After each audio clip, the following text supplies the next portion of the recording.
నమస్కారం.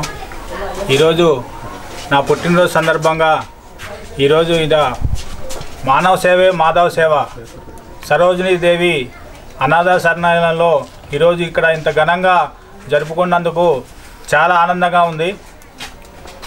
ఈనాడు మనం ఒకరికి ఇస్తే భగవంతుడు మనకు ఎంతో ఇస్తాడు. మనం తింటే మన కడుపు నిండుతుంది, కానీ ఎదుటి వాళ్ళకి పెడితే మనసు నిండుతుంది అని నమ్మినటువంటి సిద్ధాంతం నమ్మి మేము ఈరోజు ఇక్కడ అనాథలకి ఈరోజు భోజనం పెట్టడం జరుగుతుంది. జన్మించగానే సరిపోదు. ఆ జన్మ మనకి ఇచ్చినటువంటి భగవంతుడు ఇతరులకు కూడా మనకి చేతనైనంత సహాయం చేస్తే ఆ భగవంతుడు కూడా మనల్ని ఆశీర్వదిస్తాడు. ఈ జన్మ సార్థకం అవుతుంది. ఇటువంటి సేవా కార్యక్రమాలు చేసినప్పుడు ఎంత మనసు తృప్తి కలుగుతుందో అన్నది ప్రత్యక్షంగా చూసినటువంటి వాడిని. ఇప్పుడు రాజకీయాల్లో యూనియన్లో ఉండి ఇటువంటి కార్యక్రమాలన్నీ కూడా మా కార్మికులైతే మన కార్యకర్తలందరూ కూడా వీటికి ఆకర్షితులై మంచిగా చేస్తున్నందుకు నాకు ఎంతో మనోబలాన్ని ఇస్తూ నాకు వెన్నంటి ఉండి ప్రతి నిత్యం కూడా వారు ప్రతి దానికి వారు సహాయ సహకారాలు అందిస్తూ నన్ను ముందుకు నడిపిస్తూ ఈ చేసేటటువంటి సేవా కార్యక్రమాల్లో ఎంతో మనోధైర్యాన్ని కల్పిస్తున్నటువంటి ప్రతి కార్యకర్తకి, ప్రతి నాయకుడికి, ప్రతి కార్మికుడికి కూడా చేతులెత్తి నమస్కారాలు తెలియజేసుకుంటున్నాను. ఇదే విధంగా రాబోయే కాలంలో జరిగేటటువంటి వేతన ఒప్పందాల్లో కూడా మా వంతు సహాయ సహకారాలన్నీ కూడా ఉపయోగించి కార్మికులకి జీవితాల్లో వెలుగులు నింపాలని చెప్పేసి ఆ భగవంతుడు నాకు మనోధైర్యాన్ని కల్పించాలని, అదేవిధంగా కార్యకర్తలందరూ కూడా ఇదే విధంగా నాకు తోడ్పాటు అందిస్తూ చివరి వరకు కూడా నా ఎన్నట్టు ఉండుంటే కంపల్సరీగా జీవితంలో ప్రతి కార్మికుడి హృదయాల్లో ఈ వేతన ఒప్పందం, మేము చేసేటటువంటి వేతన ఒప్పందం చిరస్థాయిగా నిలిచిపోయేలాగా చేసేటానికి ఆ భగవంతుడు మాకు శక్తినివ్వాలని చెప్పి సందర్భంగా కోరుకుంటూ ఇటువంటి కార్యక్రమం చేసినందుకు మీరందరూ కూడా నాకు సహకరించినందుకు మీ అందరికీ కూడా మనస్ఫూర్తిగా ధన్యవాదాలు తెలియజేసుకుంటున్నాను. ఈరోజు సారికమ్మ శంకరెడ్డి గారు మా అభిమాన కార్మిక నాయకుడు, బీఆర్టీయూ జిల్లా అధ్యక్షులు, ఐటీసీ పేపర్ బోర్డులో బీఆర్టీయూ అధ్యక్షులుగా కార్మికుల మొన్నెలు అందుకుంటున్నటువంటి యువ నాయకుడు, వారి జన్మదినం సందర్భంగా మా తోటి కార్యవర్గ సభ్యుల సూచనల మేరకు నేను గత 30 సంవత్సరాల నుంచి ఈ సరోజినమ్మ వృద్ధాశ్రమం స్థాపించడం నుంచి మేము అనేక కార్యక్రమాలు చేసుకుంటూ పోతాం. ఈరోజు కూడా బర్త్డే సెలబ్రేషన్ వేరే విధంగా ఉంటాయి, కాదు అట్లా కాదు. మనందరం కలిసి మరి ఇక్కడ అనాథ వృద్ధులు ఒక 120 మంది ఉన్నారు. మరి ఇక్కడ ఎక్కడైతే బాగుంటుందంటే నేను సజెస్ట్ చేయడం జరిగింది.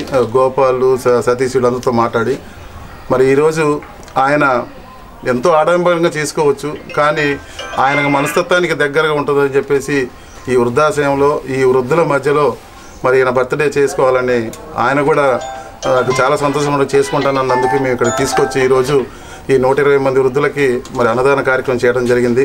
అదేవిధంగా వృద్ధుల సమక్షంలోనే కేక్ కట్ చేయించుకొని ఆయన ఆనందం వ్యక్తం చేయడం జరిగింది.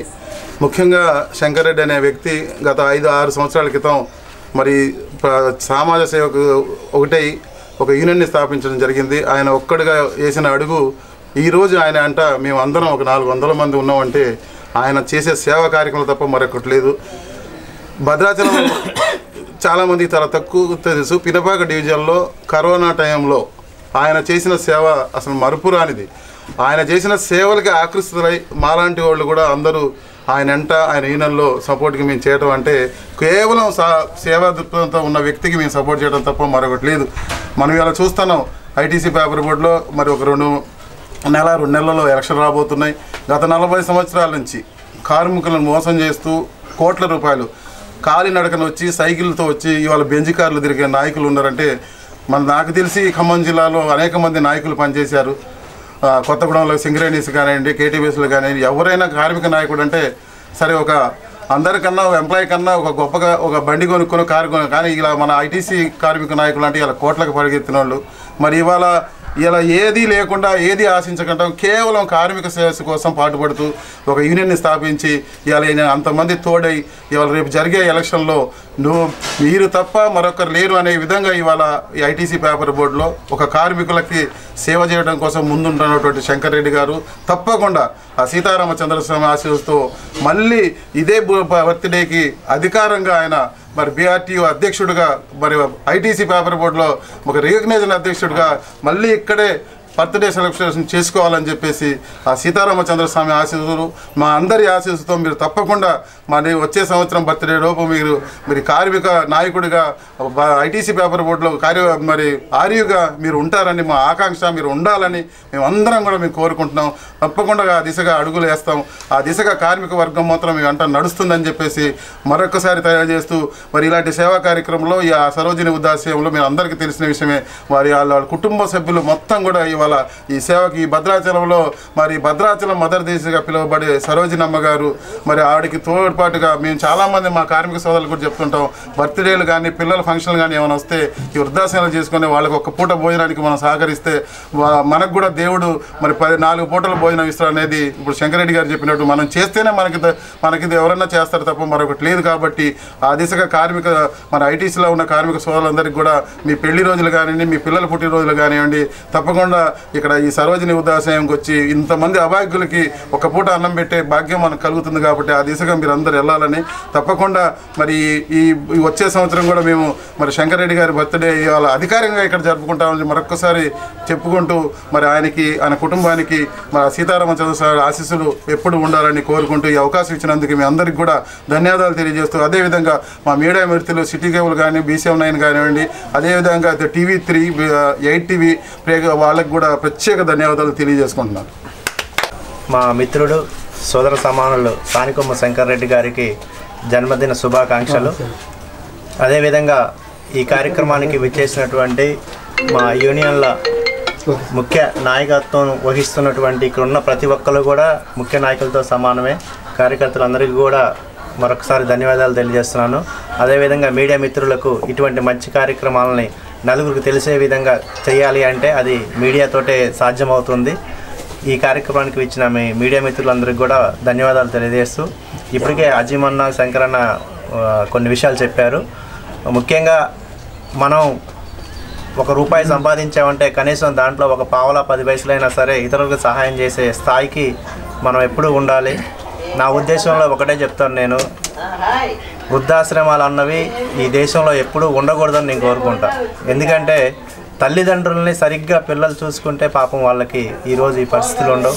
ఆ విధంగా ఇక్కడున్న ఒక్కరికి మీడియా ద్వారా నేను తెలియజేస్తున్నాను, జన్మనిచ్చిన తల్లిదండ్రులు మాత్రం ఎట్టి పరిస్థితుల్లో ఇడిచిపెట్టకండి, ఇలాంటి ఆశ్రమాలకు వచ్చే విధంగా చేయకండి. సరే, ఉన్న ఆశ్రమంలో ఉన్న వాళ్ళకి తప్పనిసరిగా మన వంతుగా ఏదన్నా ఇప్పుడు ఒక బర్త్డే సెలబ్రేట్ చేసుకున్నామంటే బయట ₹1000 ఖర్చు పెడతాం. కానీ అందులో ఇక్కడ ఒక పావుల వంతు ఖర్చు పెట్టినా సరే వాళ్ళు ఒక పూట నిండుగా తిని మనసారా మనల్ని వాళ్ళు ఆశీర్వదిస్తారు. నిండు నూరేళ్ళు ఆయురారోగ్యాలతో ఉండాలని, మనం మనసులో కోరుకున్న కోరికలు కూడా తీరాలని చెప్పేసి కోరుకుంటారు. సో ఇటువంటి సేవా కార్యక్రమాల్లో ఎప్పుడూ ముందుండే సానికొమ్మ శంకర్ రెడ్డి ముందు ఇంతకంటే మంచి సేవా కార్యక్రమాలు చేసే అంత శక్తి తనకి కలగాలని చెప్పేసి, అదేవిధంగా మనందరి తోడ్పాటు కూడా ఆయనకి ఇస్తూ భవిష్యత్తులో ఇప్పుడే అజీమన్న చెప్పారు, నెక్స్ట్ మళ్ళీ బర్త్డే కల్లా ఐటీసీ గుర్తింపు సంఘం నాయకుడిగా వచ్చి ఇక్కడ సెలబ్రేట్ చేసుకునే విధంగా మీడియా మిత్రులు కూడా సహాయ సహకారాలు అందించాలని చెప్పి కోరుకుంటూ ధన్యవాదాలు.